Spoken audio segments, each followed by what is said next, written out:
Pace bene, saya mau membaca siapa itu malaikat dalam penjelasan kitab Katekismus Gereja Katolik.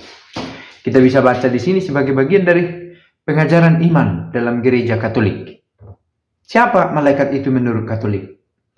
Bahwa ada malaikat rohani tanpa badan yang oleh kitab suci biasanya dinamaikan malaikat adalah satu kebenaran iman. Ada malaikat itu satu dari kebenaran iman. Kesaksian kitab suci dan kesepakatan tradisi tentang itu bersifat sama jelas. Kita tahu tradisi itu diterima sejauh mengakui apa yang diajarkan dalam kitab suci, dan tentu kitab suci bagian dari tradisi tertulis dalam gereja juga. Nah, malaikat adalah makhluk rohani tanpa badan. Santo Agustinus berkata, malaikat menunjukkan jabatan, bukan kodrat. Bukan lebih menyangkut bagaimana fisiknya, bagaimana tampilannya, tetapi apa yang berperan, siapa. Kalau engkau menanyakan kodratnya, maka ia adalah roh. Tidak terikat oleh badan. Badan yang bisa mati, roh tidak. Kalau engkau menanyakan jabatannya, maka ia adalah malaikat. Ini bukan karang-karangan Agustinus sendiri. Dikutip dari Mazmur 103 ayat 1 ayat 15. Menurut seluruh keadaannya, malaikat adalah pelayan dan pesuruh Allah. Menarik. Karena mereka selalu memandang wajah Bapakku yang ada di surga. Matius 18 ayat 10. Pertama harus kita akui bahwa keberadaan malaikat ini adalah keyakinan iman, bagian dari ajaran iman dari orang Kristen, bukan hanya Katolik saja. Karena kalau dikatakan hanya Katolik, jangan lupa bahwa malaikatlah yang membawa kabar kepada Maria. Maka pewartaan tentang Kristus tidak bisa juga dilepaskan dari peran malaikat. Penting. Begitu ya. Mereka melaksanakan firman-Nya. Mereka siapa? Malaikat ini firman siapa? Firman Allah dengan mendengarkan suara firman-Nya. Mazmur 103 ayat 20. Sebagai makhluk rohani murni, mereka mempunyai akal budi dan kehendak. Mandiri seperti kita, tetapi kita memiliki tubuh, mereka tidak. Mereka adalah wujud pribadi dan tidak dapat mati. Tadi juga kita bahas, karena bagian mana yang akan mati? Roh tidak mati. Tubuh mereka tidak punya. Mereka melampaui segala makhluk yang kelihatan dalam kesempurnaan. Makhluk yang kelihatan lebih menyangkut tampilan manusiawi, fisik ini. Tapi menarik mengaitkan ini dengan apa yang dikatakan Yohanes Chrysostomus. Pada level malaikat ada yang bisa kita temukan dalam dunia ini. Apa itu? Imamat. Karya pelayanan yang dihadirkan lewat sakramen imamat. Tahbisan. Oke, kembali ke malaikat. Cahaya kemuliaannya membuktikan itu. Apa yang dipancarkan, yang ditunjukkan oleh malaikat itu. Bahwa mereka itu makhluk yang unggul. Kristus bersama semua malaikatnya. Kristus adalah pusat dunia malaikat. Itu dikatakan. Mereka, roh yang tanpa badan ini adalah malaikatnya.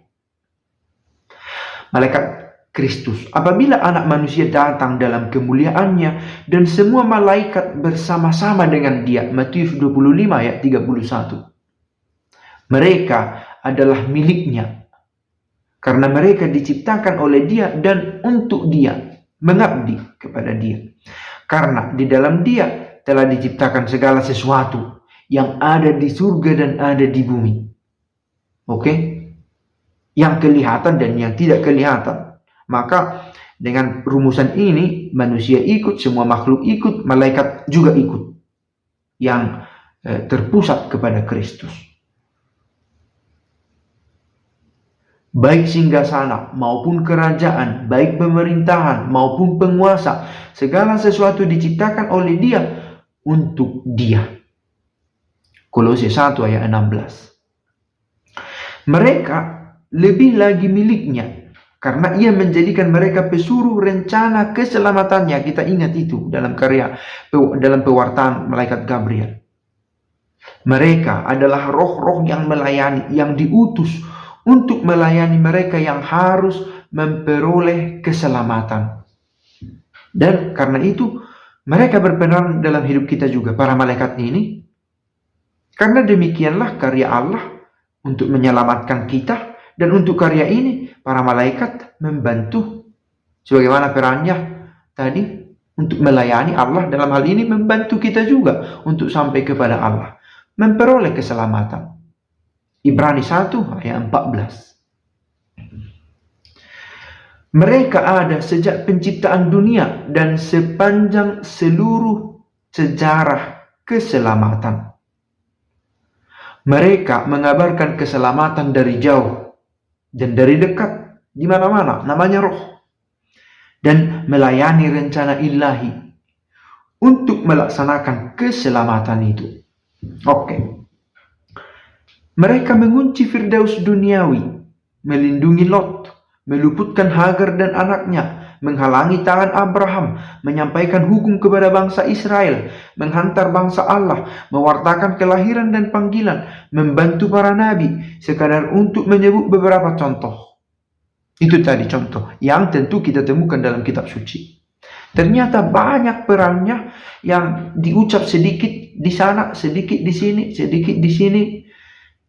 Ternyata kita temukan bahwa malaikat itu membantu karya keselamatan Allah, melayani untuk karya keselamatan Allah dalam hidup nyata manusia di dunia.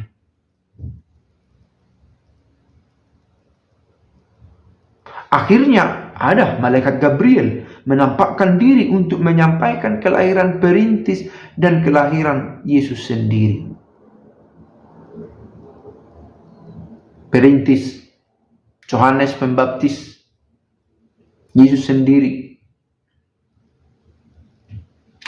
Mulai dari penjelmaan menjadi manusia sampai kepada kenaikan ke surga, kehidupan sabda yang menjadi manusia dikelilingi oleh penyembahan dan pelayanan malaikat. Dan ini kita ucap juga ini dalam perayaan Ekaristi. Bersama para malaikat kita mengidungkan pujian kita. Kudus, kudus, kudus. Ada malaikat itu. Sayangnya tanda petik, kita menuntut tanda-tanda empirik nyata yang tidak dapat hadir dalam pribadi malaikat ini karena mereka tidak punya tubuh. Tidak ada punya tubuh, artinya tidak ada pita suaranya, tidak bisa bersuara. Tidak ada sel-sel ototnya, tidak bisa bergerak kita lihat. Tetapi roh yang memiliki kehendak, akal budi. Ketika Allah membawa anaknya yang sulung ke dunia, Ia berkata, semua malaikat harus menyembah. Ibrani 1 ayat 6. Lagu pujiannya waktu Kristus dilahirkan, kemuliaan bagi Allah. Gloria in excelsis Deo. Lukas 2 ayat 14. Bergema terus dalam lagu pujian gereja. Mereka melindungi Yesus dalam usia anak-anak, melayani Dia di padang gurun. Kita tahu cerita pencobaan itu, menguatkannya dalam sakaratul maut, dan mereka juga dapat membebaskannya seperti Israel dulu dari tangan musuh-musuhnya.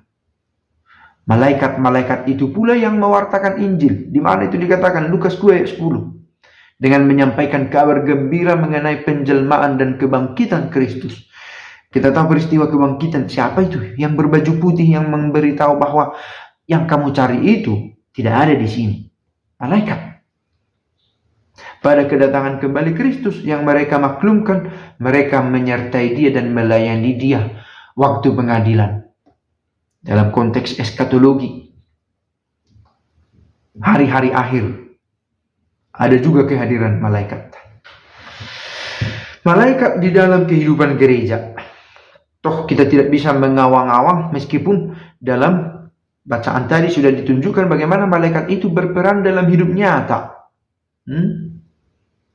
Menjembatani manusia di dunia ini dengan Allah, yang tentu penjembatanan itu puncaknya ada dalam diri Kristus, pusatnya di sana. Sampai Kristus datang kembali, pertolongan para malaikat yang penuh rahasia dan kuasa ini sangat berguna bagi seluruh kehidupan gereja, parusia, sampai pada kedatangan kembali, berjumpa dengan Kristus. Selama kita masih di dunia ini berarti malaikat menyertai kita.